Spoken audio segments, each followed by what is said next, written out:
नमस्ते बच्चों, कैसे हो आप सब लोग। और आज हम रिवीजन टॉपिक शुरू करने जा रहे हैं जिसका नाम है इंटरनल रिकंस्ट्रक्शन। तो मैंने आपको बुक्स तो दे दी है। Now what you need to do is you need to write down the name of the topic internal reconstruction without wasting any further time. Let's write down the name of the beautiful topic called as internal reconstruction.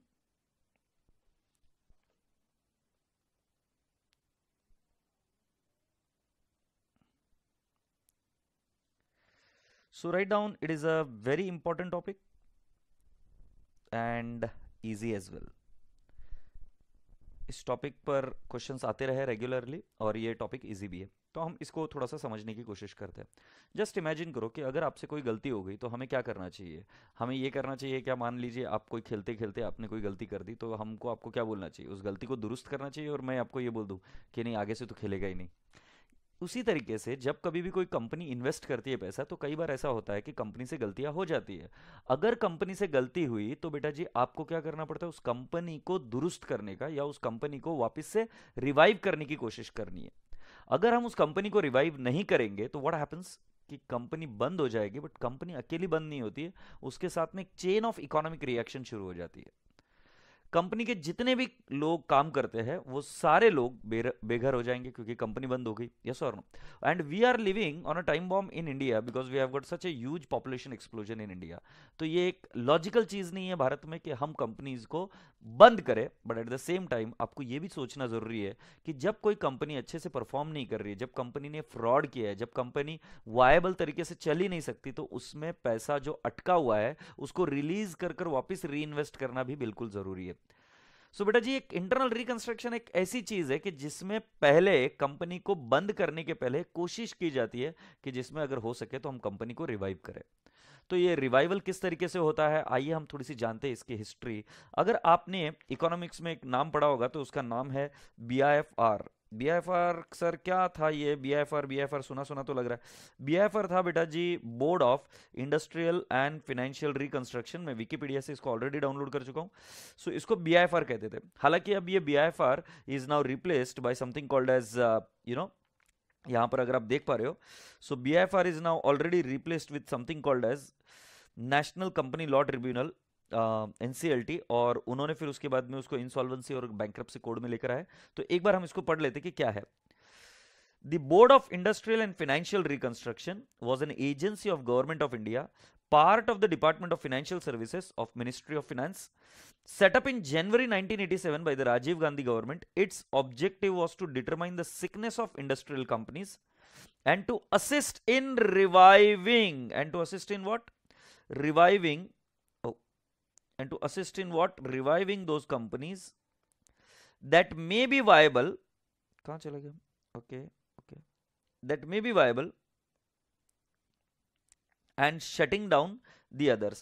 So my dear friend, on December 1, 2016, the Modi government dissolved the BIFR and referred all the proceedings to the National Company Law Tribunal. इसका क्या फायदा हुआ कि इसके वजह से जिस कंपनियों में हमारा पैसा अटका हुआ था, कई सालों से वो कंपनियां काम नहीं कर रही थी, तो उस कंपनियों के पैसे को रिलीज कर कर उस पैसे को वापस से हमने सिस्टम में इंट्रोड्यूस करने की कोशिश करी और ये भी एक बहुत कामयाब चीज रही।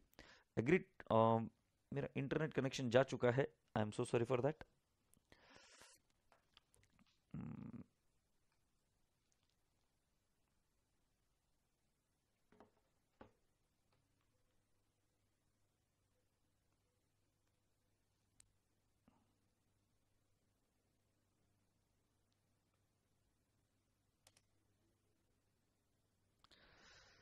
सो now let me take you to the next step now. And अगर मैं आपको कुछ कंपनियों के नाम बताऊं जिनको सक्सेसफुली रिवैम्प किया गया, तो अगर आपने नाम सुना होगा भेल का, भारत हैवी इलेक्ट्रिकल्स लिमिटेड, तो जी हाँ ये यहां पर देखिए BIFR has had mix success. Some examples of successful recoveries are the recoveries of Bharat heavy electricals limited, भेल in 1980s and more recently the turn around of Arvind mill, Scooter India. और अगर आप सुन रहे होंगे तो BSNL को रिवाइवल करने की कोशिश कर रहे हैं, एयर इंडिया को रिवाइवल करने की कोशिश की। तो रिवाइवल में किया क्या जाता है, अगर मान लीजिए कंपनी को और पैसे की ज़रूरत है तो और पैसा दिया जाता है।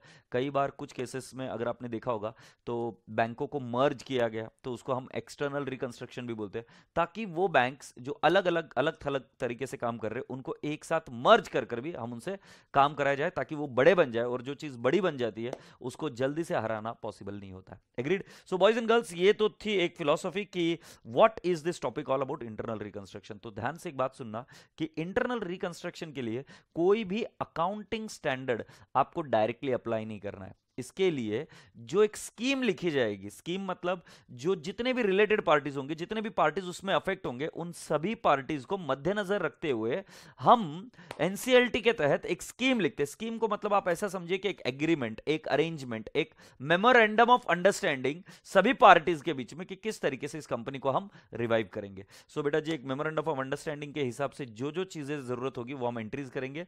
तो प्लीज ट्राई एंड अंडरस्टैंड कि यहां पर आपको डायरेक्टली एएस अप्लाई नहीं करना है। मैंने क्या कहा? मैंने ये नहीं कहना है कि मैं आपको ये नहीं कह रहा हूं कि एएस अप्लाई नहीं होगा, एएस अप्लाई हो सकता है, बट मैं ये बोलने की कोशिश कर रहा हूं कि एएस डायरेक्टली अप्लाई नहीं होते।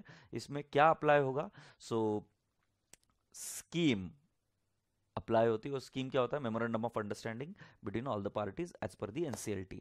जरा एक सोचो, आपको इकोनॉमिक्स में और अकाउंट्स में हमने क्या पढ़ा है कि शेयर कैपिटल का रीपेमेंट नहीं हो सकता। मैंने यही पढ़ा है, शेयर कैपिटल का रीपेमेंट नहीं हो सकता कि जब तक कि कंपनी लिक्विडेट या क्लोज नहीं हो जाए। बट इस टॉपिक में हम शेयर कैपिटल का रीपेमेंट बिल्कुल कर सकते हैं। अगर स्कीम ये कहती है कि शेयर होल्डर्स को उनका पैसा लौटा दो, तो हम वो शेयर होल्डर्स का पैसा लौटा देंगे। सो बेटा जी, आप फर्स्ट पेज पर आ जाइए। So on the first page you will understand that internal reconstruction में हमने रिकंस्ट्रक्शन को दो एंगल से डिस्कस किया है। रिकंस्ट्रक्शन में कौन से दो चीजें हैं? So one is internal reconstruction and the other one is external reconstruction. अगर आपको याद होगा तो मैंने जो बैंक्स के एग्जांपल दिए थे, सो आप you can write down banks merger. अभी रिसेंटली क्या आपने सुना होगा, एसबीआई बैंक में कुछ बैंकों को मर्ज किया गया। एग्रीड? बैंक ऑफ बड़ौदा में बैंकों को मर्ज किया गया। सो बैंक मर्जर की जब हम बात करते हैं तो बेटा जी वो था एक्सटर्नल रिकंस्ट्रक्शन, जिसमें हम बैंक को स्ट्रॉन्ग करने की कोशिश कर रहे थे। इंटरनल रिकंस्ट्रक्शन मतलब क्या होता है कि हम कोई कंपनी के साथ अमालगमेशन, मर्जर, इस चीजों में नहीं जाते, बट हम जो लोग मौजूदा है उन्हीं मौजूदा लोगों के अंदर हम कुछ एक समझौता करते हैं। जैसे अब भारत सरकार ये ओनर है बीएसएनएल की, तो वो पैसा इन्फ्यूज कर रही है बीएसएनएल में ताकि उसको रिवाइव करा जा सके। तो ये एग्रीमेंट किसके साथ किया हमने? शेयर होल्डर के साथ, ओनर के साथ। और ओनर को कहा कि जी आप इस कंपनी को चलाना चाहते हैं तो थोड़ा सा पैसा और लेकर आइए। या ऐसा भी हो सकता है कि हम क्रेडिटर्स को कहे कि भाई जी हम आपको इतना पैसा नहीं दे सकते, हम बैंक को कहे कि ये सारा पैसा आपका डूब जाएगा अगर हमारी कंपनी डूब जाएगी, तो बेहतर होगा कि आप हमको थोड़ी सी मोहलत और दो। तो इसमें क्या होता है? रीअरेंजमेंट होता है। इसको कहते हैं internal reconstruction, when you are arranging with the existing parties to revive up the existing company. Okay, so उसके मेथड्स कुछ लिखे हुए हैं। उसमें मैंने क्या क्या बोला? Alteration of the share capital, variation of the share holders right, reduction of the share capital, compromise and arrangement and surrender of shares. Please ध्यान में रखना कि इस टॉपिक में अरेंजमेंट, ये जो सारी चीजें वर्डिंग्स है, ये बहुत बहुत ज्यादा इंपॉर्टेंट है। तो जरा एक बार ध्यान से देखो, मैंने पहला क्या बोला? Alteration of share capital. इसके अंदर फर्स्ट चीज है subdivision of and consolidation of shares. और दूसरी चीज क्या है बेटा जी? Conversion of shares into stock और vice versa. So do you think so कि हम इसकी एंट्रीज लिखने की कोशिश करेंगे? सो प्लीज आ जाइए और हेडिंग लिखिए जर्नल एंट्रीज। जर्नल एंट्रीज, इस जर्नल एंट्रीज को बिल्कुल हम समझ समझ कर लिखेंगे बेटा जी। जर्नल एंट्रीज जितनी पक्की आपकी जर्नल एंट्रीज, उतना इजीली आपको ये टॉपिक आएगा। तो जरा ध्यान से सुनो क्या होता है। फर्स्ट वन, मैंने कहा कि आपका अल्टरेशन ऑफ शेयर कैपिटल, ठीक है? तो ऐसा मान के चलिए कि आपके पास 100 रुपए की नोट है। यू हैव गॉट ₹100 की नोट। अब मैं कहूंगा कि इसको सब डिवाइड कर दो। कितनी नोट में? May be 10 notes. 1 2 3 4 5 6 7 8 9 10। सो 10 नोटों में मैंने जब इसको डिवाइड कर दिया तो बेटा जी आपको क्या पता चला? इसको हमने क्या किया? अल्टर कर दिया। इसको हम बोलेंगे sub division of share capital. Agreed? So boys and girls, इसकी एंट्री कैसे होगी? इसकी एंट्री होगी, हम पुराने वाला शेयर, ये पुराना वाला, this is old and this is new, हम क्या करेंगे? पुराने वाले को रिवर्स करेंगे और न्यू वाले को क्रिएट करेंगे। प्लीज समझने की कोशिश करिए, शेयर कैपिटल को कौन सा बैलेंस होता है? क्रेडिट बैलेंस होता है। तो हम पुराने वाले शेयर्स को पूरा का पूरा रिवर्स करेंगे और नए वाले शेयर्स को पूरा का पूरा क्रिएट करेंगे। अगर आपको थोड़ा सा शेयर मार्केट में दिलचस्पी होगी तो आपको पता होगा कि शेयर डीमैट फॉर्म में होते हैं, और ये शेयर डीमैट फॉर्म में जब होते हैं तो किसके पास होते हैं? एनएसडीएल या सीएसडीएल के पास, इन डिपॉजिटरीज के पास होते हैं। तो पहले जो शेयर्स उनके पास था वो 100 रुपए का था, बट अब हमें जो शेयर उनके पास रखना है वो 100 रुपए का नहीं है, वो रखना है 10 रुपए का। इसलिए हमें क्या करना पड़ेगा? 100 रुपए के पूरे शेयर को रिवर्स करना है और उसको कन्वर्ट करना है 10 रुपए के शेयर में। तो ये एंट्री कैसे होगी बेटा जी? Share capital account debit, share capital account debit, can I not say ₹100 each, तो ये रिवर्स हुआ 100 का, and to equity share capital,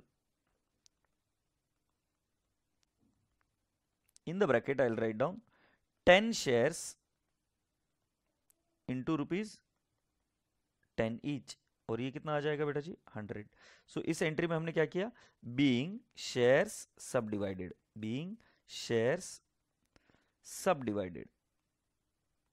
ठीक है, रिवीजन बैच में जो जो चीजें आपको बोली जा रही है वो सारी चीजें आपको बोर्ड पर जो दिख रही है वो सारी चीजें लिखते चली जाना है आपको नोटबुक में। Alright, so let's go on. ये हुआ सब डिवीजन। अब इसी के साथ सेकंड वाली चीज थी, इसको बोलेंगे सब डिवीजन। इसी के साथ और एक चीज हम समझेंगे, कंसोलिडेशन ऑफ शेयर्स।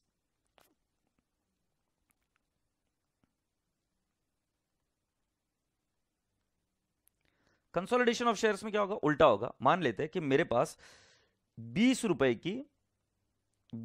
के मेरे पास 5 शेयर है और मैं इसको कंसोलिडेट कर कन्वर्ट कर रहा हूं कितने रुपए में? ₹100 ईच। तो अब मेरे पास ओल्ड कौन से हो गए? ओल्ड मेरे पास 20 रुपए का शेयर हो गया और न्यू मेरे पास कितने का हो गया? 100 रुपीज का शेयर हो गया। तो अब मैं उसको कंसोलिडेट करना चाहता हूं, तो मैं क्या करूंगा? ओल्ड को रिवर्स करूंगा और न्यू को क्रिएट करूंगा। So my dear friend, my entry would be share capital account debit in the bracket 5 equity shares into ₹20 each, to, यहां पर इक्विटी लिख देता हूं, to equity share capital in the bracket I'll write down 1 equity share of ₹100 each, so it will be 100 and 100। तो हमेशा ध्यान में रखना, आप किसको रिवर्स करेंगे? You will reverse old and you will create new. तो आपको क्वेश्चन पढ़ते वक्त ध्यान में रखना कि जब कंसोलिडेट करना है तो आप पहले ओल्ड को रिवर्स करेंगे, ओल्ड की शेयर वैल्यू फेस वैल्यू कितनी थी वो रिवर्स करें, और जो नई फेस वैल्यू क्रिएट करनी उसको आप क्रिएट करके रख दीजिए, something like this. Agreed? Yes.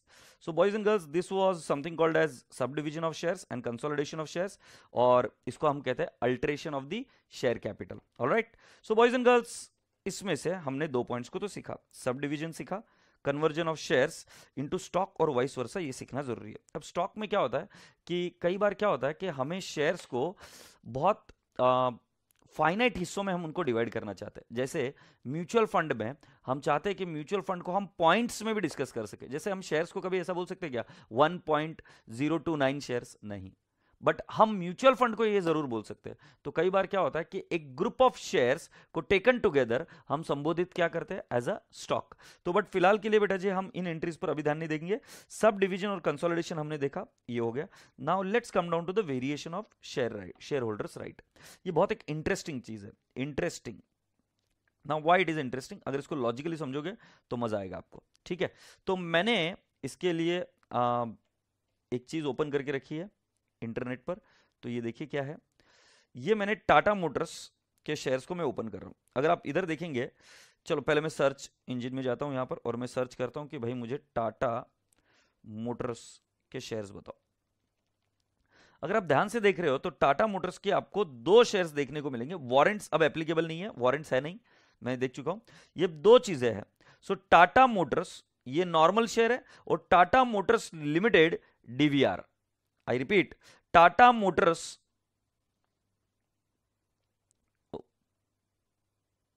जब मैं इधर सर्च करता हूं तो टाटा मोटर्स लिमिटेड डीवीआर के नाम से कोई एक चीज आती है, और दूसरा आता है टाटा मोटर्स वारंट्स, और एक आता है टाटा मोटर्स। ये जो टाटा मोटर्स है ये प्लेन इक्विटी शेयर है, देख लीजिए ये प्लेन इक्विटी शेयर है यहां पर, जिसकी रेट चल रही है 158.15। बट जब मैं क्लिक करता हूं टाटा मोटर्स लिमिटेड डीवीआर, तो बेटा जी इसकी रेट अलग है। बट ध्यान रहे ये दोनों ही शेयर्स ही है, इक्विटी शेयर्स ही है, क्योंकि जो स्टॉक मार्केट में ट्रेड होते हैं वो क्या होता है बेटा जी, शेयर्स ही होते हैं। बट इन दोनों के डिफरेंशियल वोटिंग राइट्स है, इनके दोनों के डिफरेंशियल डिविडेंड राइट्स है। अगर आप ध्यान से देख पा रहे हो तो इसका ईपीएस देखिए, इसका ईपीएस में अगर आपको दिखाऊं, इधर ईपीएस लिखा हुआ है 3.4। बट अगर मैं आपको टाटा मोटर्स का ईपीएस दिखाऊं इधर, टाटा मोटर्स का ईपीएस दिखाऊं इधर, तो ये टाटा मोटर्स का ईपीएस नील दिख रहा है, ऑलमोस्ट नील दिख रहा है। M I communicating? सो कुल मिलाकर बोलने की बात क्या है सर जी, जब इक्विटी शेयर्स, एक ही कंपनी के equity shares with differential voting rights issue हो, या डिफरेंशियल क्या बोलते हैं उसको, डिविडेंड राइट इश्यू हो, तो हम उसको क्या बोलते हैं कि share holders, variation in share holders right. मतलब दो शेयर होल्डर ही रहेंगे, दोनों स्टॉक मार्केट में ही ट्रेड होंगे, बट दोनों के डिविडेंड राइट और वोटिंग राइट में जब फर्क हो तब हम उसको क्या बोलते हैं, share holders with differential rights. तो हम चलिए इसके बारे में भी एंट्रीज को चेक करते हैं। सो boys and girls please write down heading variation in share holders right. I will write down the next heading, variation in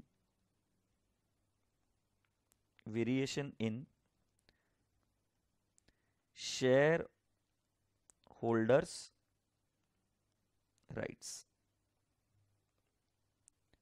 ठीक है, सो आई राइट डाउन कि पहले मेरे पास प्रेफरेंस शेयर्स थे, समझाने के लिए सबसे इजी एग्जांपल लेते, पहले मेरे पास प्रेफरेंस शेयर्स थे 9% प्रेफरेंस शेयर्स। अब हम क्या कर रहे हैं, उस 9% प्रेफरेंस शेयर्स को we are converting into 12% preference shares. तो आपको लग रहा है क्या कि हमने इनके डिविडेंड राइट को चेंज किया है? सो देखो जरा एक बार एग्जांपल लिखो, preference share 9% preference shares of rupees 100 each will be converted into 12% preference shares. Okay, तो यहां पर पहले इनका वोटिंग राइट कितना था, 9% था, अब वोटिंग राइट कितना है, 12%। Oh I am so sorry, voting right नहीं, डिविडेंड राइट। पहले डिविडेंड राइट कितना था, 9%, अब डिविडेंड राइट कितना है, 12%। तो हम क्या करेंगे, ओल्ड प्रेफरेंस शेयर को रिवर्स करेंगे और न्यू प्रेफरेंस शेयर को क्रिएट करेंगे। तो हमेशा हमारी एंट्री में क्या होता है, ओल्ड को रिवर्स करो और न्यू को क्रिएट करो। ये हम इंटरनल रिकंस्ट्रक्शन में जो जो हमारे फाइनेंशियल इंस्ट्रूमेंट को हम चेंज कर रहे हैं उन सभी की अकाउंटिंग कर रहे हैं। तो हमारी एंट्री क्या होगी बेटा जी, 9% preference share capital account debit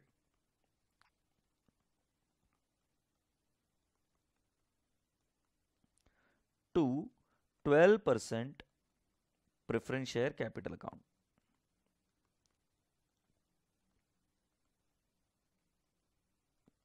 I hope you have understood this part. तो अभी तक हमने क्या क्या देख लिया बेटा जी, अल्टरेशन ऑफ शेयर कैपिटल, और अगर शेयर्स के राइट्स चेंज होते हैं तो। अब कुछ बच्चे ऐसे सोचेंगे कि सर इसकी एंट्री की क्या जरूरत थी, why entry is required? Entry इसलिए रिक्वायर्ड है क्योंकि जो पुराने शेयर्स है वो पूरी तरीके से रिप्लेस होंगे। जैसे एक एग्जांपल देखो, आपके पास एफडी है ना, और या फिर मान लेते हैं आपके पास डिबेंचर है, डिबेंचर का रेट ऑफ इंटरेस्ट 9% था, अब वो 9% चेंज करके 12% करना है, तो वो डिबेंचर सर्टिफिकेट में स्क्रैच कर कर 9 का 12% नहीं करेंगे, वो पूरा का पूरा रिवर्स करना पड़ेगा, वो पूरा का पूरा वापस लेंगे और आपको नए डिबेंचर इशू करेंगे, नए सर्टिफिकेट्स इशू करेंगे। इसीलिए पूरा का पूरा ओल्ड वाला वैल्यू रिवर्स करना है और न्यू वाला वैल्यू क्रिएट करना है। This is how the entry is made. Is that okay? So boys and girls, with this we have done with what, variation in shareholders right। कोई भी variation होगा तो पुराने वाले को रिवर्स करना है और जो नए राइट्स के साथ जो भी चीज क्रिएट हो रही है उसको क्रेडिट करना है। Am I communicating? All right friends, now boys and girls we are going to write down reduction of share capital। Write down the heading, reduction of share capital।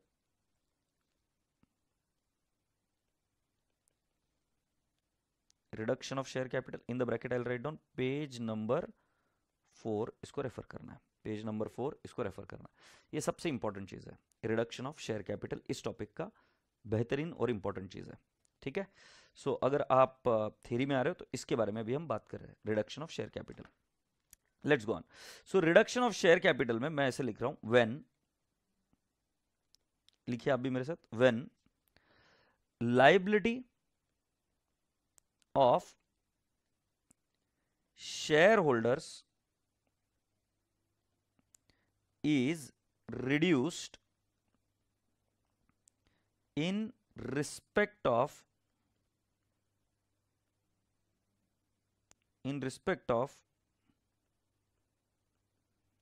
unpaid amount, in respect of unpaid amount on the shares held by them। ठीक है, इसको बेटा please ध्यान से समझना क्या हो रहा है, प्लीज एक बार एकदम फोकस करना।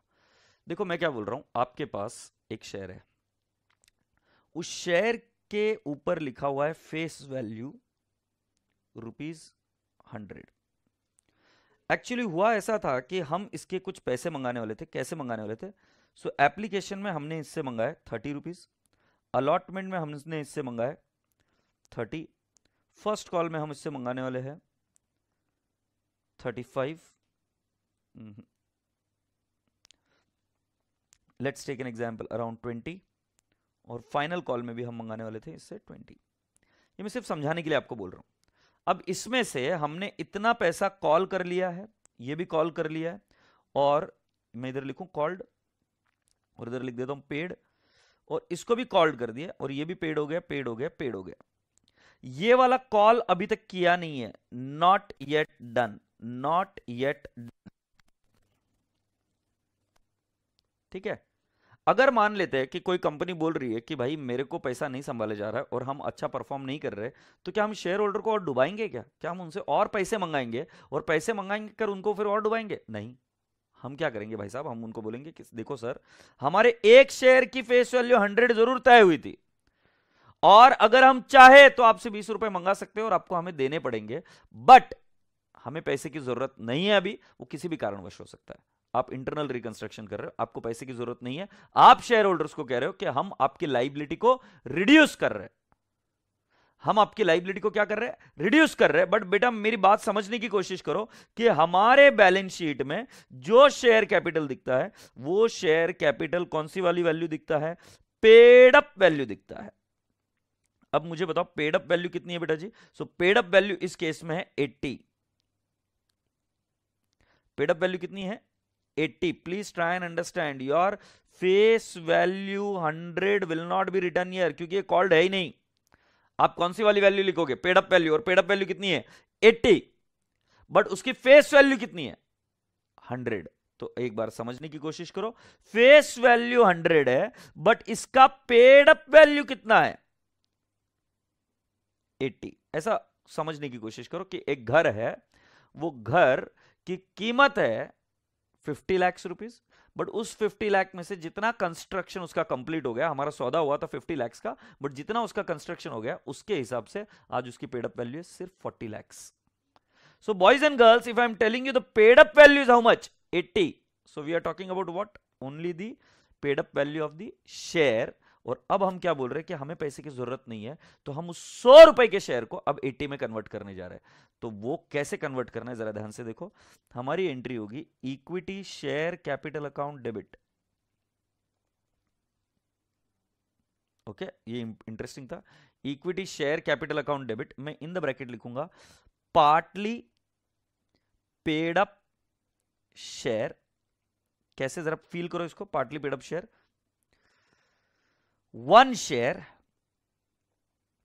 इंटू ₹80, बट मैं आपको बताऊं इसकी फेस वैल्यू थी 100, और मैंने इसको रिवर्स करना है 80 से। प्लीज ट्राई एंड अंडरस्टैंड, 100 से रिवर्स नहीं होगा, क्योंकि 100 तो हमारे बुक्स में ही नहीं है, वो तो उसकी सिर्फ फेस वैल्यू है। यस और नो? 2 मैं कहूंगा equity share capital, equity share capital account, और मैं इसको लिखूंगा फुल्ली पेड अप शेयर, और मैं कितना लिखूंगा? 1 शेयर इंटू ₹80, और इसकी फेस वैल्यू भी कितना लिखूंगा? 80। मतलब मैंने सर जी रिड्यूस क्या की है? उसकी फेस वैल्यू रिड्यूस की, एंट्री में कोई बदलाव नहीं, बट पहला जो शेयर पार्टली पेड अप हुआ करता था, अब वो पार्टली पेड अप की जगह पे क्या बन गया, फुल्ली पेड अप। पहले उस शेयर से हम 20 रुपए मंगा सकते थे, अब उसके 20 रुपए नहीं मंगा सकते, क्योंकि भाई जी हमने कह दिया कि पहले शेयर की वैल्यू थी हमारी 100 रुपए, उसमें से 80 भरे हुए हैं, अब हम कह रहे 100 रुपए नहीं है जी हमारे शेयर की वैल्यू, हमारे शेयर की वैल्यू 80, और आपने 80 दे दिए, तो अब आपको कोई देने की जरूरत नहीं है। तो आई hope you people have understood this. उसमें हमने क्या बोला, when liability of the share holder is reduced in respect of unpaid amount, in respect of what, unpaid amount on the shares held by them. Please try and understand, this is not calls in arrears, ये calls in arrears नहीं, ये तो हमने पैसा मंगाया ही नहीं, ये पैसा ड्यू हुआ ही नहीं, पैसा ड्यू हो जाता है तो कॉल्स इन अरियर्स, ये तो अनपेड वैल्यू है। अनपेड वैल्यू मतलब ये पैसा हमने मंगाया ही नहीं, और क्योंकि हमने मंगाया ही नहीं तो इसकी पेड अप वैल्यू हमारे बैलेंस शीट में दिख रही है। अब हम कह रहे हैं कि सर जी इस शेयर को हमको कन्वर्ट करना है पार्टली पेड अप से फुल्ली पेड अप में, यस और नो। तो क्या मैं इस स्कीम को ऐसा बोल सकता हूं, कन्वर्जन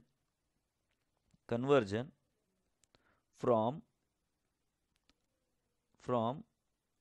अरे जाओ भाई, from partly paid up to fully paid up.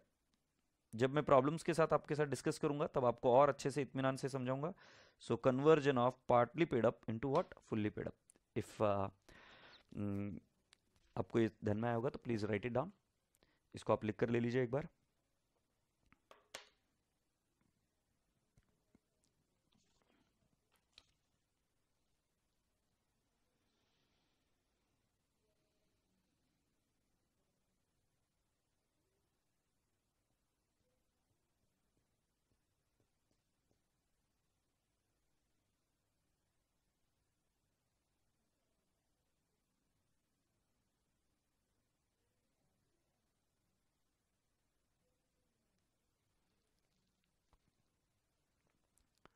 Please write it down.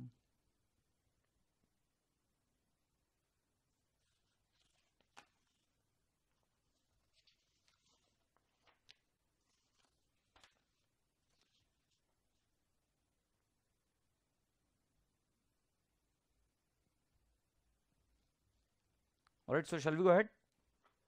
Now, boys and girls, we are going ahead with the next thing. When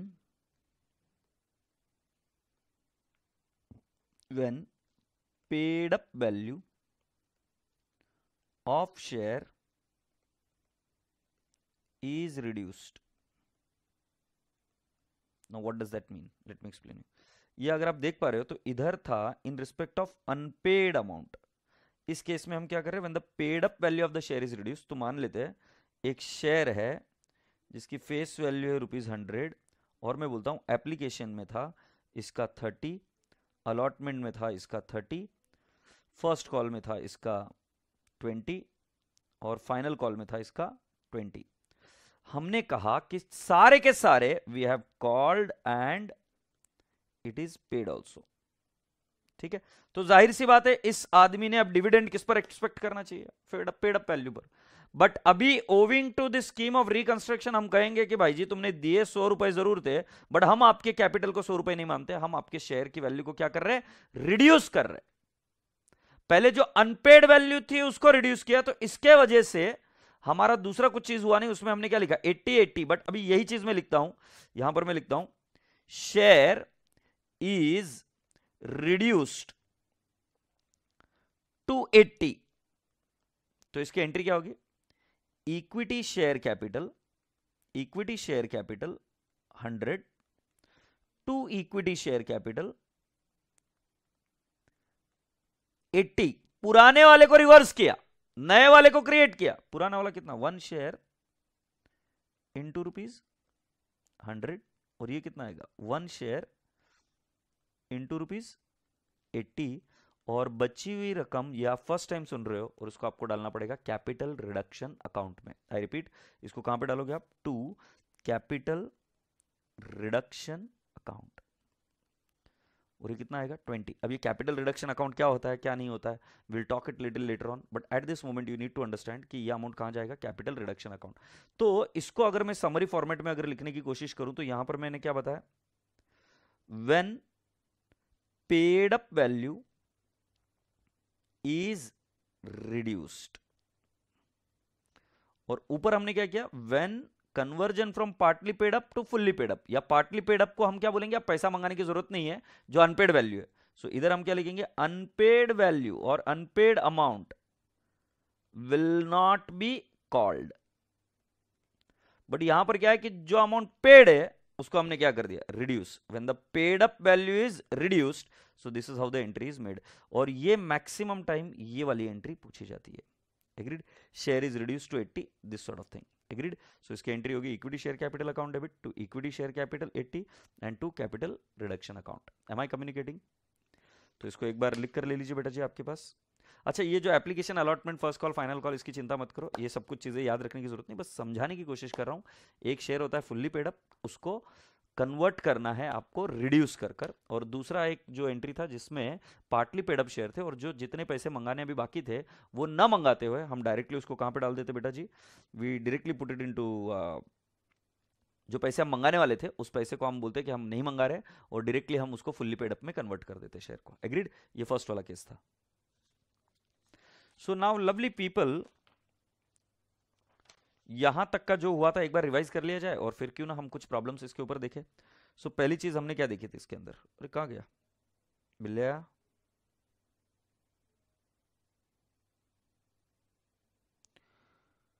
आ जाओ, खुल जा सिम सिम।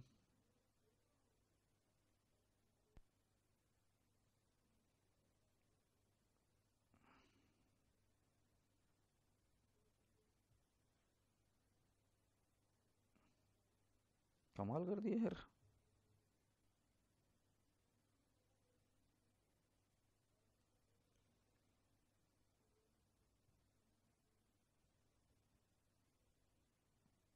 अच्छा, इंटरनेट का प्रॉब्लम है।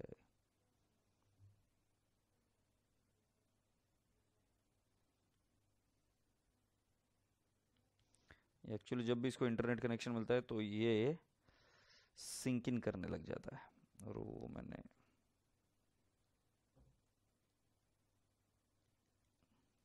ये बंद करने के बाद नहीं, अब शुरू होगा एज यूजुअल।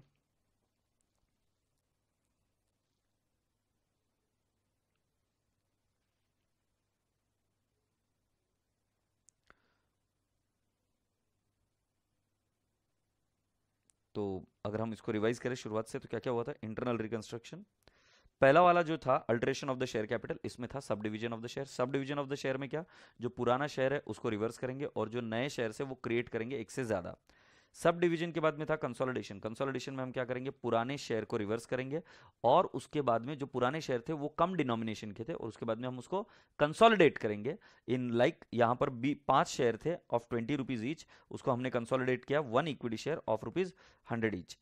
फिर उसके बाद में मैंने आपको बताया कि शेयर्स के राइट्स भी चेंज हो सकते हैं, तो उस केस में आपको पुराने राइट्स के शेयर्स को रिवर्स करना है और नए राइट्स के शेयर्स को क्रिएट करना है।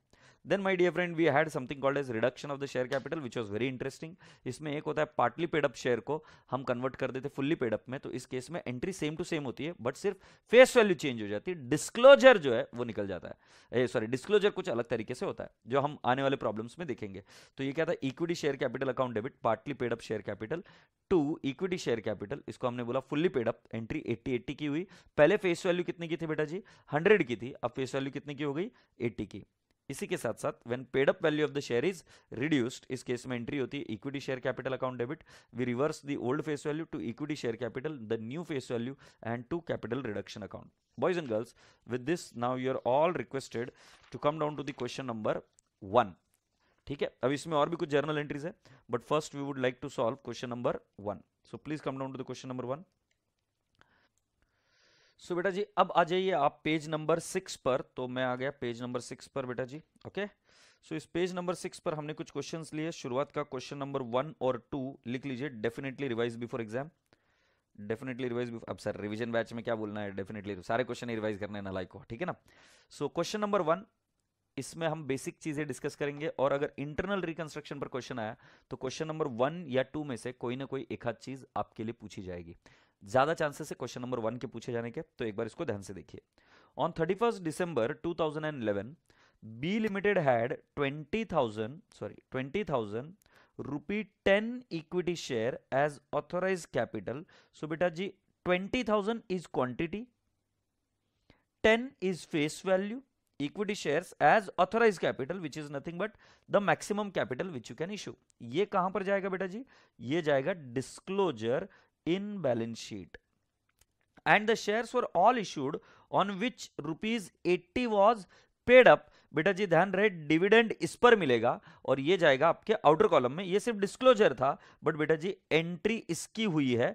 तो ट्रायल बैलेंस में 8 रुपीज है, लेजर में 8 रुपीज है, उसकी फेस वैल्यू जरूर 10 रुपीज है.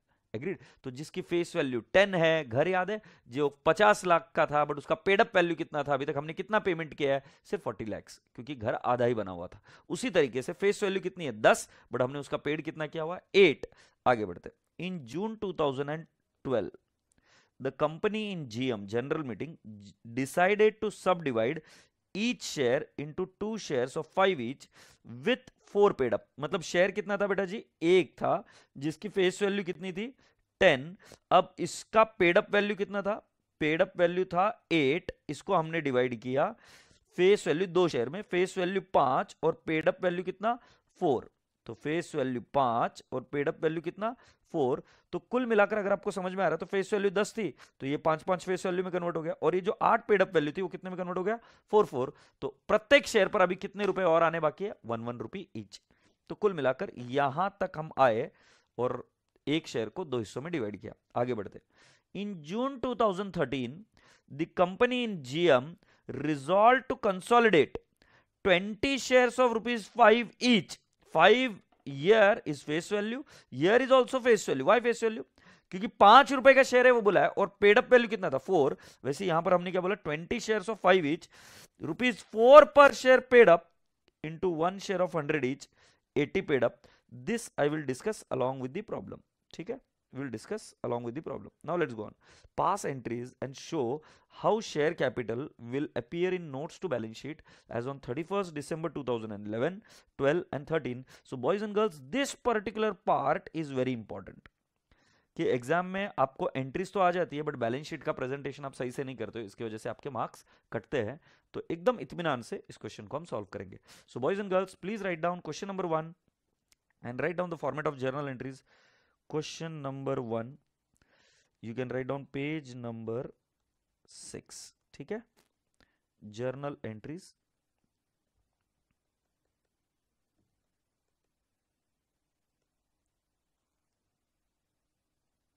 अब journal entry का फॉर्मेट बना लीजिए. It is date, particulars, rupees. Revision batch में भी मैं इतना परफेक्ट फॉर्मेट इसलिए बना रहा हूं ताकि आपको समझाऊं, ये बात आपके जहन में डाल दूं कि बेटा जी ये पॉसिबल है कि कम समय में भी आप अच्छे से लिखकर अच्छे से प्रैक्टिस करें ताकि आपको एग्जाम में आसानी हो. Is that okay? So let's go on. पहली एंट्री हमारी होगी बेटा जी 2011 जून, मेरे हिसाब से कौन सी तारीख है? 30. कौन सी तारीख है भाई? सॉरी 2012 आएगा बेटा, क्योंकि जो 2011 का है वो बैलेंस दिया हुआ है. ओपनिंग बैलेंस की हमें कोई एंट्री नहीं करनी, वो ऑलरेडी मौजूद है. 2012 जून 30 को हमें ये एंट्री करनी. तो जरा ध्यान से देखो, मुझे एंट्री करनी होगी equity share capital account debit. Equity share capital account debit. Agreed? बेटा जी एक बार जरा चेक करके देखो क्या बोला हुआ है. उन्होंने ये बोला है कि 20,000 इक्विटी शेयर थी जिनकी फेस वैल्यू 10 थी. 10 का कोई लेना देना नहीं है क्योंकि हमारे ट्रायल बैलेंस में, हमारे लेजर में फेस वैल्यू नहीं होती, पेड अप वैल्यू होती है. और जो पेड अप वैल्यू हमारे ट्रायल बैलेंस में होती है या लेजर अकाउंट में होती है वही तो रिवर्स कर सकता हूं मैं. तो मेरे इसमें इक्विटी शेयर कैपिटल कितना है बेटा जी? 8 रुपीज का है. तो कैन आई नॉट से, I will say 20,000 into rupees 8. Can I से 1,60,000? आप प्लीज फोकस करिए, इसकी फेस वैल्यू जरूर 10 थी, फेस वैल्यू 10 है, एग्रीड, बट उसमें से पेड अप वैल्यू कितनी है? 8. तो एंट्री करने के लिए, जर्नल एंट्री करने के लिए you have to use paid up value. Okay, disclosure में हम फेस वैल्यू का जिक्र देखेंगे, डोंट वरी अबाउट दैट. 2, अभी हमारे नए शेयर की वैल्यू क्या है? 2, equity share capital account. Equity share capital account, I will say 20,000 into rupees 4. जरा जाके चेक करिए, पेड अप वैल्यू 4 ही मानी है कि नहीं मानी, into paid up value, how much am I saying 4, and I will write down face value is rupees how much 5। So ये भी कितना आएगा 1,60,000। हमारी एंट्री होगी, नरेशन होगी, being the sub division of 20,000 shares of rupees 10 each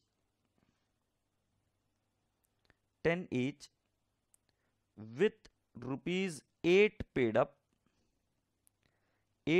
up into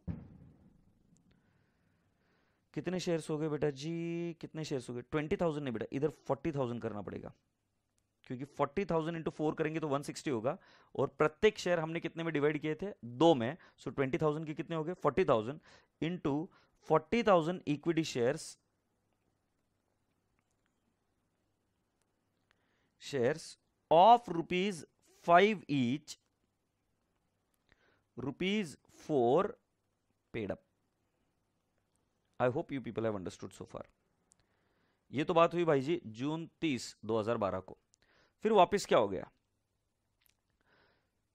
in 30th June 2013 the company in general meeting resolved to consolidate 20 shares of 5 is face value into rupees 4 per share paid up into 1 share of rupees 100 each। मैं आपको एक interesting बात बताता हूं, अभी मेरे books में ये पुराने थे, ये ओल्ड थे।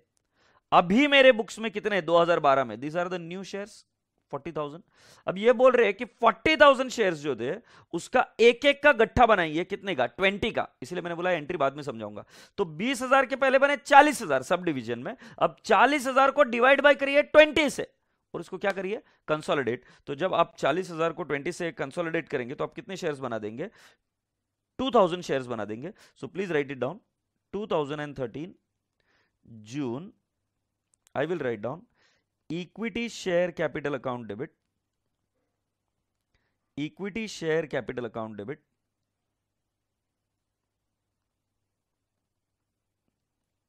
I will write down, I will reverse 40,000 into rupees 4 और इसकी फेस वैल्यू कितनी है 5। so I'll write down 1,60,000 to equity share capital account,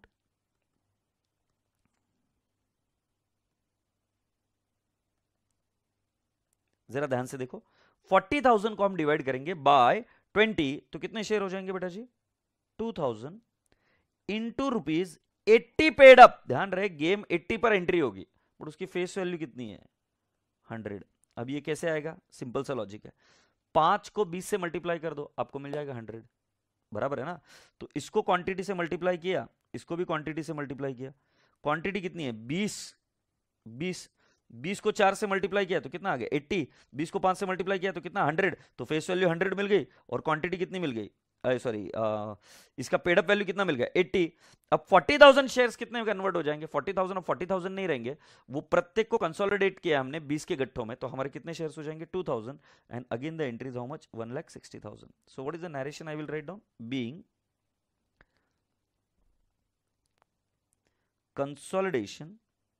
consolidation of 40,000 equity shares of rupees 5 each, comma paid up value rupees 4 each into 2,000 equity shares, 2,000 equity shares of rupees 100 each, comma paid up value rupees 80 only। now this is the narration, okay। Detail में अगर आपको narration चाहिए तो ये narration है, please right it down. I am so sorry for this structure the way I have created, narration अंदर लिखनी चाहिए थी, ठीक है ना। Alright, so boys and girls अब हम आते हैं नोट्स टू बैलेंस शीट, जिसके अंदर ये कैसे डिस्क्लोज किया जाएगा, ठीक है। नोट नंबर 1 जो हम कंपनी फाइनल अकाउंट में बनाते हैं, सो आ जाइए उसको लिखते हैं नोट नंबर 1। सो एकदम सुनहरे सुनहरे अक्षरों में लिखते हैं नोट नंबर 1, और हम क्या नोट का नाम लिखेंगे, this is share capital, share capital, ठीक है। सो उसके अंदर हम लिखेंगे शेयर कैपिटल में फर्स्ट ऐसा नोट क्या लिखता हूं, देखिए मैं लिखूंगा पहले ऑथोराइज्ड, ऑथोराइज्ड शेयर कैपिटल। बेटा जी मेरा ऑथोराइज शेयर कैपिटल अलग अलग समय में अलग अलग रहा, तो मैं जो पहला शेयर कैपिटल का नोट बना रहा हूं वो बना रहा हूं 30 जून 2011 को। जरा अपने क्वेश्चन को रेफर करो, फर्स्ट लाइन में क्या लिखा है, 31 दिसंबर 2011 बोला। एक काम करते 30 जून नहीं 31 दिसंबर 2011 लिख देते। 31 दिसंबर 2011 को मेरा ऑथोराइज शेयर कैपिटल कितना होगा, तो मैं कहूंगा 20,000 equity shares of rupees 10 each. तो कितना हो जाएगा बेटा जी, I will write down this as 2 lakh और इसको डबल अंडरलाइन कर दूंगा। अगर आपको पता होगा तो ऑथराइज कैपिटल हम डबल अंडरलाइन करके लिखते हैं, इसको हम टोटलिंग में नहीं लेते बैलेंस शीट की। फिर उसके बाद में हम लिखेंगे issued and subscribed, subscribed share capital, issued and subscribe share capital. इसके अंदर हम लिखेंगे कितने शेयर्स थे बेटा जी, 20,000 equity shares of rupees 10 each, comma 8 called and paid up. जरा पढ़ लीजिए, क्या 8 रुपीज ही पेड अप था क्या, तो 8 जाहिर सी बात है पहले कॉल किया होगा और उसके बाद में पेड अप किया होगा, so 8 called and paid up. So boys and girls how much will I write down, 1,60,000 and this shall be taken as total 1,60,000। ये आपकी नोट बनी कौन से तारीख की, 31 दिसंबर 2011 की। इसी तरीके से हमारी सेकेंड नोट बनाएंगे हम, ये नोट बनेगी शेयर कैपिटल ऑन 31 दिसंबर 2012। अब ये नोट कैसे बनती है जरा देखो, 31 दिसंबर 2012 को हमने क्या किया था, हमारा ऑथोराइज शेयर कैपिटल रहेगा, हमारा ऑथोराइज शेयर कैपिटल रहेगा। हमने कितने शेयर्स कन्वर्ट कर दिए थे, 40,000 कर दिए थे क्या, सो 40,000 इक्विटी शेयर्स ऑफ ₹5 आएगा, नॉट 10, 10 नहीं, ये अभी कितना हो गया है 5, क्योंकि अभी आपने शेयर का फेस वैल्यू चेंज कर दिया। तो जब शेयर का फेस वैल्यू चेंज हो गया तो आपके ऑथोराइज में भी आप 5 रुपए लिखने वाले हो, और वो कितना रहेगा 2 लाख। और बेटा जी इसको हम डबल अंडरलाइन कर देंगे। फिर हम यहां पर लिखेंगे issued and subscribe share capital, share capital कितना लिखेंगे बेटा जी, I shall write it down 40,000 equity shares of ₹10 each, comma 10 नहीं दी बाबू 5 each and 4 called and paid up.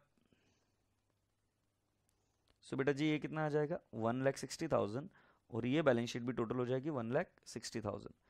अब चलो चेक करते हैं कि तुम कंसोलिडेशन बराबर करते हो कि नहीं करते हो। तो कंसोलिडेशन ऑफ शेयर्स का वर्किंग नोट मुझे बताओ, थर्ड वाला, और ये थर्ड वाला वर्किंग नोट कौन से तारीख का बनेगा, share capital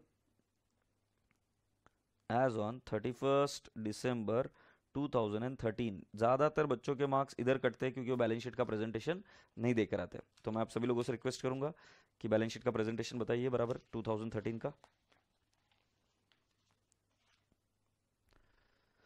I am sure you must have all written. तो कितना लिखेंगे, authorised share capital, I shall write down 2,000 equity shares of ₹100 each. ये भी कितना हो गया बेटा जी 2 लाख। और उसी के नीचे लिखेंगे issued and subscribe share capital. How much will I write down friends, it shall be 1,60,000। ये पहला वाला ऑथोराइज्ड है। और इधर हम लिखेंगे how many shares, 2,000 equity shares of ₹100 each, 80 called and paid up. I hope now it makes sense to you. ठीक है ना। तो क्या किया बेटा जी, इधर ये 10 था पहले फेस वैल्यू, फिर उसके बाद में 5 था डिस्क्लोजर में, और फिर ये कितना हो गया 100। हमारा बैलेंस शीट जरूर हर बार 160 से ही टैली हो रहा है, मतलब 160 ही जाएगा नोट में, बट उसका डिस्क्लोजर उतना ही इंपॉर्टेंस है, क्योंकि एग्जामिनर ये चीज आपसे अपेक्षित रखेगा कि क्या ये बच्चा बराबर से सोच समझ के फेस वैल्यू लिख रहा है कि नहीं लिख रहा है। Agreed? So boys and girls, now you are all expected to come down to the question number 2 without wasting any further time. इस क्वेश्चन में मैं आपको सिखाऊंगा कि जो एक पार्ट था ना कि कैसे स्टॉक में हम कन्वर्ट करते चीजों को, शेयर कैपिटल को हम कन्वर्ट करने वाले किसके अंदर, स्टॉक के अंदर। तो how do we convert that, let's see that. Okay, so please come down to the question number 2। C Limited had 5 lakh authorized capital on 31st December 2011 divided into shares of 100 each, out of which 4000 shares were issued. So बेटा पहले मैं इधर numbers निकाल देता हूं। Actually अगर आप देखेंगे तो रुपीज 5 लाख है, 5 लाख ऑफ रुपीज 100 ईच। सो बेटा जी कितने नंबर्स हो गए बेटा जी, can I not say 5000 equity shares of rupees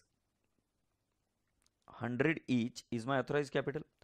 अब उसमें से इश्यू कितने किए, ये तो ऑथोराइज्ड हो गया, उसमें से इश्यू कितने हुए, तो वी हैव ओनली इश्यूड 4000, और ये शेयर्स फुल्ली पेड अप है। मतलब हम ऐसा बोलेंगे how many shares are issued, so 4000 equity shares of rupees 100 each fully paid up, that is 100 paid up. देखो वापस से मैं बताऊं, 4000 शेयर्स है क्वांटिटी, कितनी फेस वैल्यू 100, कितना पेड अप वैल्यू वो भी पूरा है 100। पिछले क्वेश्चन में कैसे था, कितने शेयर है 2000, कितनी फेस वैल्यू है हमने कहा 100, कितना पेड अप है 80 आउटर कॉलम में जाता है। इस केस में फुल्ली पेड अप होने की वजह से फेस वैल्यू ही आउटर कॉलम में जाएगा, क्योंकि पूरी तरीके से पेड अप है। In June 2012 the company decided to convert the issued shares into stock, but in June 2013 the company reconverted the stock into shares of 10 each fully paid up। in the bracket पहले एक note लिखो, authorized numbers या authorized quantity will not be converted, authorized quantity will not be converted where into stock, मतलब authorized as it is रहेगा, authorized को आप convert नहीं करोगे, ठीक है। so let's do the entries and we will put up the things in the balance sheet also। एक बार ये एंट्रीज के थ्रू समझेंगे तो जल्दी समझ में आएगा। So write down question number 2। Question number 2 के अंदर जर्नल एंट्री का फॉर्मेट बनाइए बेटा जी, be very quick.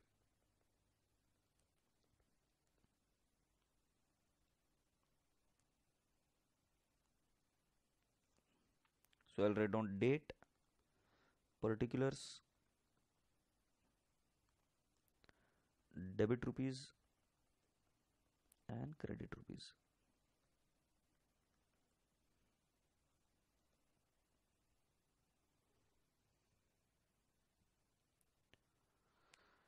so let's do the first entry। तो 2012 जून में ये एंट्री करनी है हमें। क्या एंट्री करेंगे हम, हमें शेयर कैपिटल को कन्वर्ट करना है किसके अंदर, स्टॉक में। सो जरा हमारी एंट्री देखो, equity share capital account debit, equity share capital account debit, कितने इशूड है 4000 इक्विटी शेयर्स इनटू रुपीज 100।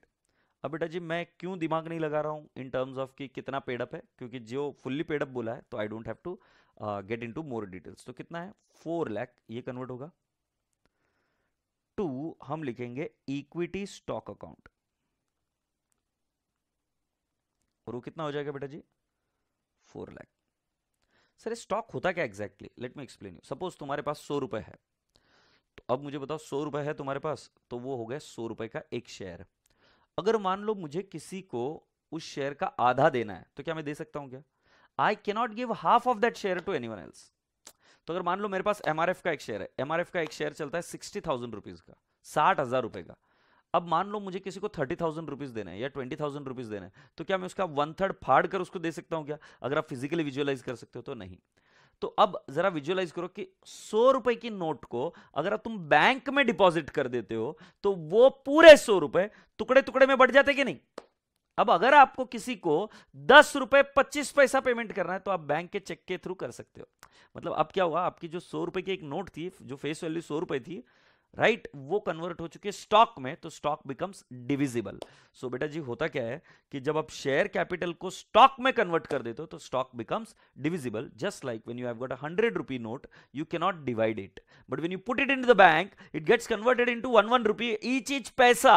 तो अगर आपको किसी को भी पेमेंट करना है तो आप आराम से कार्ड स्वाइप कर कर, या अगर आप चेक देना चाहो तो पेमेंट कर सकते हो कि नहीं कर सकते हो। यस, देखो आपके हाथ में जो है वो भी पैसा ही है, और जो आपके बैंक में है वो भी पैसा ही है, दोनों का एक तरीके से ही आप यूज करते हो। बस फर्क यह है कि आप 100 रुपए की नोट को तोड़कर नहीं दे सकते, बट बैंक में अगर आपके पास 100 रुपए है तो आप बिल्कुल उसका पेमेंट कर सकते हो, जो मर्जी चाहे, जिस डिनोमिनेशन में चाहे, जिस फ्रैक्शन में चाहो आप पेमेंट कर सकते हो। तो सेम लॉजिक होता है स्टॉक का। तो चलिए हम इसकी नरेशन लिख देते, being conversion of 4000 fully paid up equity shares of rupees 100 each into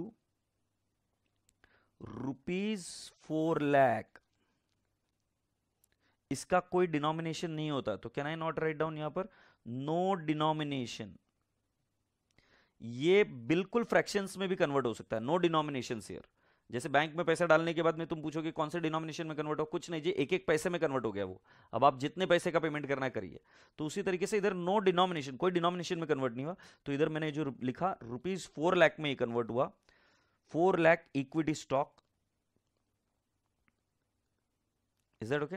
yes. So boys and girls, now let's move on. हुआ क्या उसके बाद? अब कन्वर्ट तो कर दिया, but again in 2013 June what did you do? You have again converted them back to what? You have again converted them back to what? Stock to share capital। तो मेरी एंट्री होगी इक्विटी स्टॉक अकाउंट डेबिट। अब ये figure मेरे लिए easy है, 4 लाख, क्योंकि जो ये 4 लाख है यही तो कन्वर्ट हुआ है इधर। So equity stock account debit 4 lakh to I shall say equity share capital. सावधान, और एक बार जरा चेक करो क्वेश्चन में कि कितने शेयर कैपिटल में कन्वर्ट हुआ। देखो लाइन क्या बोली है, but in June 2013 the company reconverted the stock into shares of 10 each। अब डिनोमिनेशन पता चल गया। Now take on your calculator, 4 lakh divide by 10। So sir क्या बातें करते हो, कुछ नहीं सर। तो वापस कितने कन्वर्ट हो गया? 40,000 इक्विटी शेयर्स ऑफ ₹10 ईच में कन्वर्ट हुए। So can I not say 40,000 equity shares of ₹10 each, can I not say it will turn out to be how much? 4 lakh. ए राजा बेटा, अगर तुम्हारे जहन में एक बात क्लियरली पहुंच रही है तो क्या ये बात आई क्या दिमाग में कि स्टॉक का डिनोमिनेशन नहीं होता, उसकी क्वांटिटी नहीं होती है, बट अगर हम शेयर की बात करें तो उसकी क्वांटिटी और उसका डिनोमिनेशन होता है। ये बिल्कुल ध्यान में रखकर आपको एग्जाम में लिखना है। Is that okay? So let's write down the narration, being reconversion of ₹4 lakh equity stock into 40,000 shares of ₹10 fully paid up equity shares। तो 4 लाख के आगे रुपीज है, और वो हमने कितने में कन्वर्ट कर दिया? 40,000 equity shares of ₹10 each fully paid up. Agreed? तो इसके साथ जर्नल एंट्री खत्म हुई। अब आपको मैं बताऊं कि इसका प्रेजेंटेशन कैसे होता है बैलेंस शीट में, और जैसे तुमको पता है कि बैलेंस शीट का इसका प्रेजेंटेशन बहुत ज्यादा इंपॉर्टेंट है। So shall we start? So here we write down balance sheet का presentation. Balance sheet,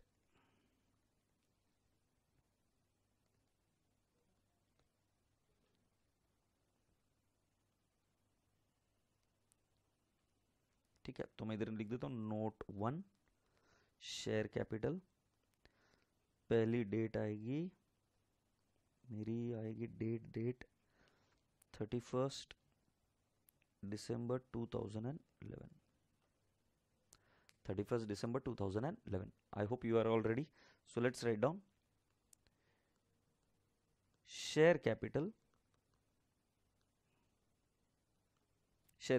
I'll write down authorized कितने शेयर से जरा देखकर बताओ तो मुझे शुरुआत में। ऑथराइज्ड है 5 लाख रुपीज बोला है end of rupees 100 each, so can I not से 5,000 equity shares of rupees 100 each. It will turn out to how much? 5 lakh.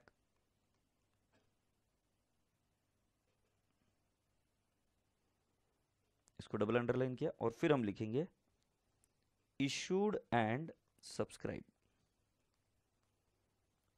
शुरुआत में बेटा जी हमने स्टॉक में कन्वर्ट नहीं किया, तो इशूड और सब्सक्राइब हम लिखेंगे 4,000 इक्विटी शेयर्स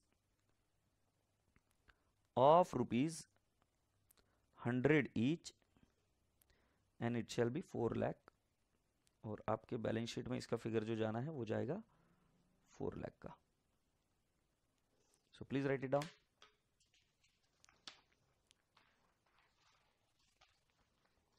ठीक है, ये हुआ 31 दिसंबर 2011 का। अब उसी तरीके से आई will write down note number 2, note 1e, I'll write down share capital, date I shall write down 31st December 2012। ठीक है, and what will I write down? First one, share capital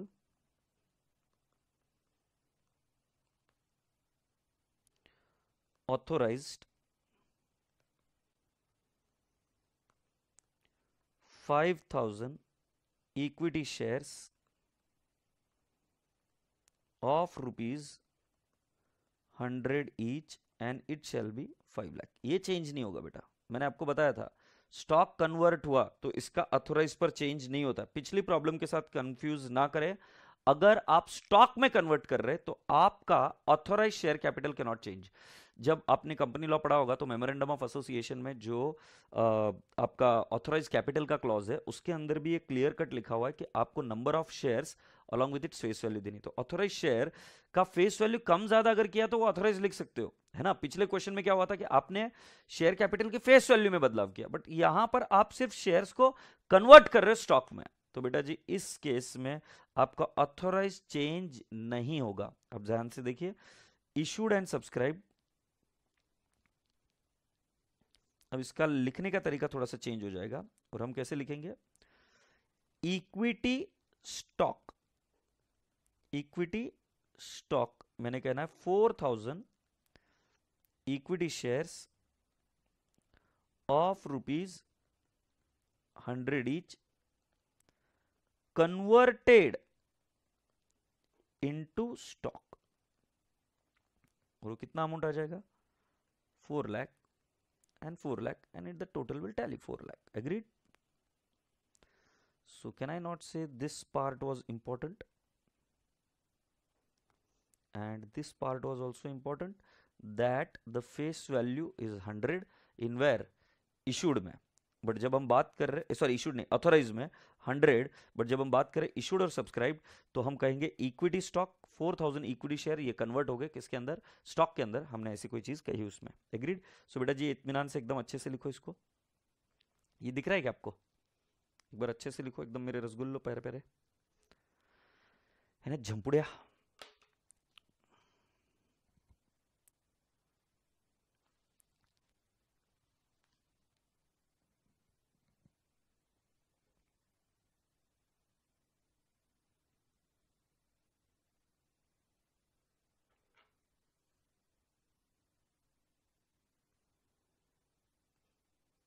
note 1, share capital 31st December 2013 and I shall write down first one, share capital authorized I shall write down। ये change नहीं होता है जैसे मैंने आपको बताया था, बट अभी ये कन्वर्ट हो गया है, अब ये वापस कन्वर्ट हो गया इक्विटी शेयर कैपिटल में। जरा जाके चेक करो क्या ऐसा ही हुआ था कि आपकी शेयर कैपिटल की एंट्री में ये कन्वर्ट हो चुका था हमारा शेयर्स 10 रुपए में, एक शेयर की 10 रुपए फेस वैल्यू हो गई थी। अब वैसे मुझे बताओ, अगर हमारा ऑथोराइज कैपिटल 5 लाख है तो अब ये शेयर्स कितने हो जाएंगे? 50,000 equity shares of ₹10 each. Please समझने की कोशिश करो मैं क्या कर रहा हूं। जब मेरा share capital gets converted into stock, मेरा ऑथोराइज्ड में शेयर कैपिटल ही दिखाता है, बट जब मेरा stock gets converted into share capital तब भी मैं शेयर कैपिटल ही ऑथोराइज दिखाता है। बट अगर शेयर कैपिटल का फेस वैल्यू पहले था 100 और अभी हो गया 10, तो मुझे 10 दिखाना पड़ेगा ना।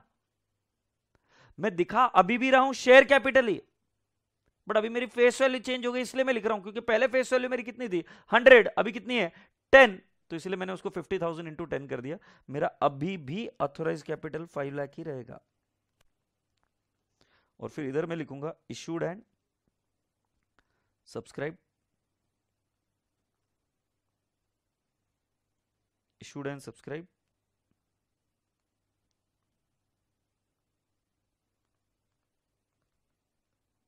और मैं कितना लिख दूंगा, आई will write down 40,000 equity shares, 40,000 equity shares of ₹10 fully called and paid up. और ये कितना आ जाएगा 4 lakh. So does that tally with 4 lakh? Yes. Have you all understood? तो इसको एकदम इत्मीनान से अच्छे से देखिए क्या क्या हुआ है। तो इसमें किस पर फोकस करना है, अगर आप इन दोनों के रिमार्क कॉलम में लिख लो तो सिर्फ प्रेजेंटेशन पर ध्यान देना है। प्रेजेंटेशन पर अगर अच्छे से ध्यान दोगे तो ये अपने आप समझ में आ जाएगा। मुझे एक बात बताओ, तो ये पहले वाले केस में हमने क्या किया था? हमने उस केस में पहले सब डिवाइड किया, सब डिवाइड करके कंसोलिडेट किया, वहां पर पेड अप वैल्यू पर फोकस करने के लिए मैंने आपको कहा था ऑथराइज कैपिटल की फेस वैल्यू हर बार चेंज हो रही थी। वहां पर हमको ये दिमाग में समझ में आ गया कि जो नया फेस वैल्यू होता है उसको ऑथोराइज की क्वांटिटी से मल्टीप्लाई कर हम ऑथोराइज शेयर कैपिटल निकालते हैं।